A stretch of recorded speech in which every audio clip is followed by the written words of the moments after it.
छत्तीसगढ़ी गाने देखने के लिए हमारे YouTube चैनल को सब्सक्राइब करें और नए अपडेट्स जानने के लिए बेल आइकन के बटन को क्लिक करें।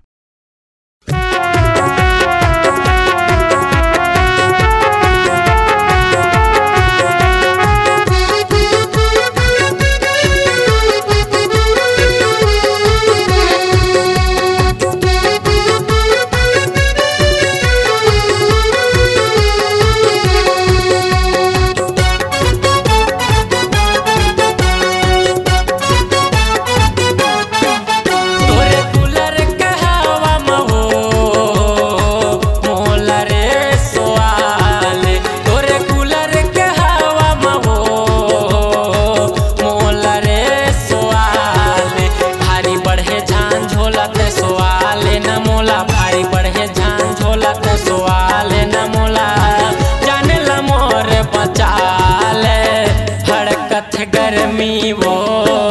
तोरे कूलर के हवा मसवाले भड़कत गर्मी वो तोरे कूलर के हवा मसवाले।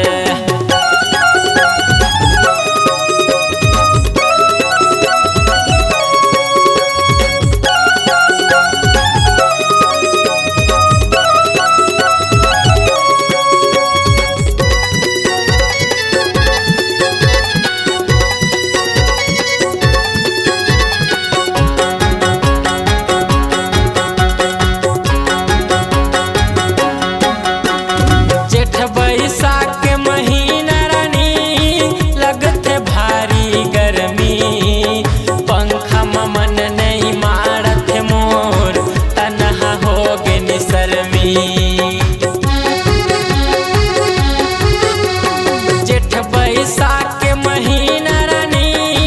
लगत भारी गर्मी पंखा मन नहीं मारत मोर तनहा हो गे निसरमी पंखा मन नहीं मारत मोर तनहा हो गे निसरमी जीव कर धक धक मन कर सक सक जीव कर धक धक मन कर सक सक जानला मोर बचा ले भड़कत गर्मी वो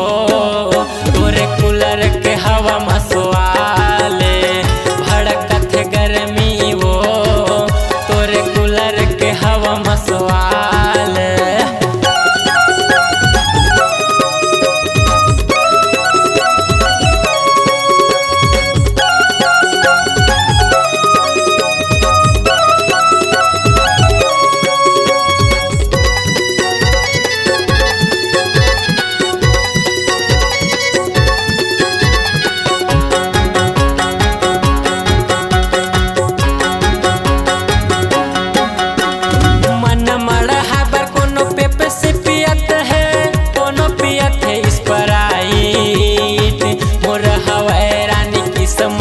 नहीं है घर मलाई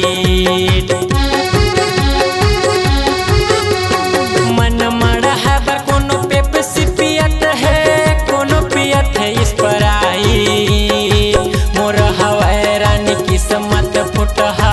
नहीं है घर मलाई मोर हवाई रानी किस्मत फुटहा नहीं है घर मलाई मन करे ताए पाए जीव होते आए बाएं मन करे ताए पाए जीव होते आए बाएं जानला मोर बचा ले भड़कत गर्मी वो तोरे कूलर के हवा मसवाले भड़कत गर्मी वो तोरे कूलर के हवा मसवाले तोरे कूलर के हवा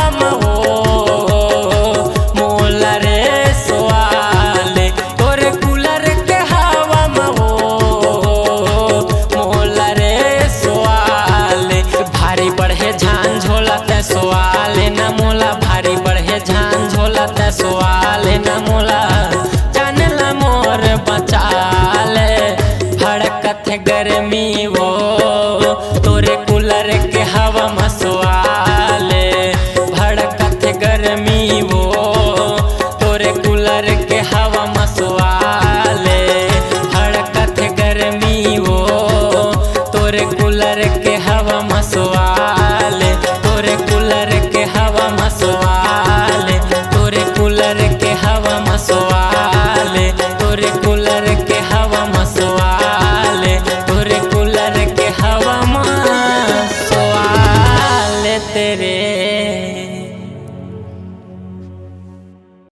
आपकी आवाज ही आपकी पहचान है। यदि आप अपनी आवाज को एक नया आयाम देना चाहते हैं तो चले आइए मल्टी ट्रैक डिजिटल रिकॉर्डिंग के लिए AVM audio video studio, Khamtarai, Raipur. Mobile number 9301523929 और 7869646201। यदि आप नए एवं पुराने गीत सुनना चाहते हैं तो avmgana.com में जाकर गाना फ्री डाउनलोड करें और YouTube चैनल में AVM गाना और KK कैसेट्स को सब्सक्राइब करें।